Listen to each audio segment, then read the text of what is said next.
sasakay ka ng bus, 26A nakalagay doon. Para papasakayin ka at saka titigil yung bus. Pupunta na yan ng Venetian, saan pa? Studio City. Magkakatabi na po. Magkakatabi na yung mga pasyalan dito sa Macau. Kaya huwag kang matakot guys.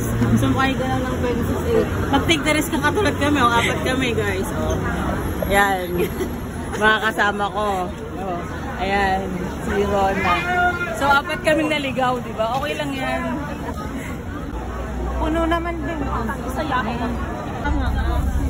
Basta. So, ayan yung Lisboa. Ayan yung Lisboa. Ayan. May, yung side niyan, may may bus stop dyan, papunta ng Venetian, Studio City, yung pasyalan, dito sa Macau. Oh, ayan yung green. Yun lang yung maganda yung pupunta natin. So, galing sa Senado Square, sumakay kami ng 26A at papunta kami ng Venetian, Parisian at Londoner at Studio City. So, magkakalapit lang yan guys. So, ayan, ito yung Lisboa. Maganda rin ang mapunta ng Lisboa kasi magkalapit lang sila ng Win. Maganda raw yung makikita dyan, yung parang tree, ganun. Kasi di na kami nakada dyan. Kasi sumakay na kami ng bus na 26A. So, yun na nga guys, bumaba kami sa bago mag-Venetian. Kasi may McDonald's doon. Sa McDonald's guys, wala silang rice. Kung gusto nyo ng rice, may Jollibee. May Jollibee dito malapit sa may McDo. May Pinoy dito na guys, manager.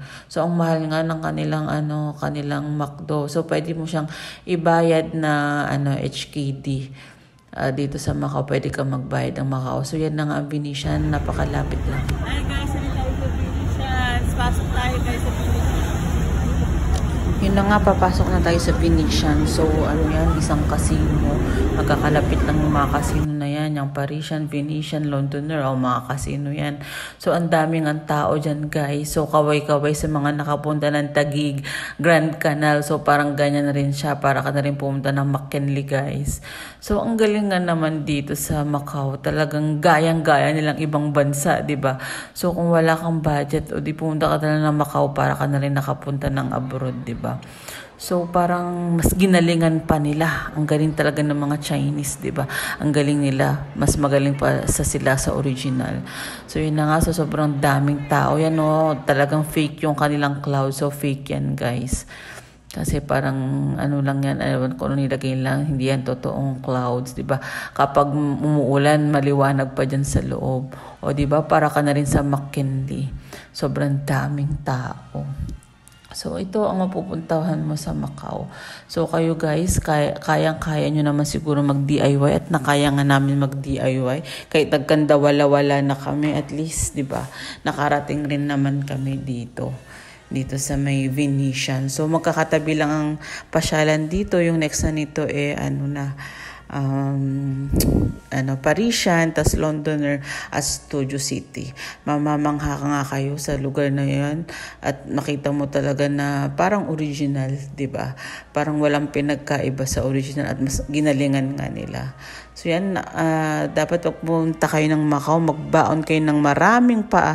Sobrang nakakapagod guys, sobrang pagod na pagod nga kami dito pagka uwi namin. Pagod na pagod talaga kami kasi nga, lakad dito, lakad dyan, diba? Nagkakawalaan kami. Pero at least, nakakarating naman kami sa aming pupuntahan. Diba? At saka ang hirap nga makipag-communication sa mga taga Hong Kong kasi hindi sila nakakaintindi ng English, diba? Tapos hindi rin naman kami makapagsalita ng Chinese. Naku, dugo-dugo talagang ilong mo, guys. So, yung mga plano may pumunta ng Macau. So, follow nyo ako, guys, or like nyo na lang. Kahit wag nyo na akong i-follow. Alam ko naman ayaw nyo mag-follow. Charot. So, yung next na nito, guys, yung Parisian. So, follow for more. Follow nyo ako para marating nyo naman ang Parisian kahit sa video lang. Tapos pupunta tayo sa Londoner.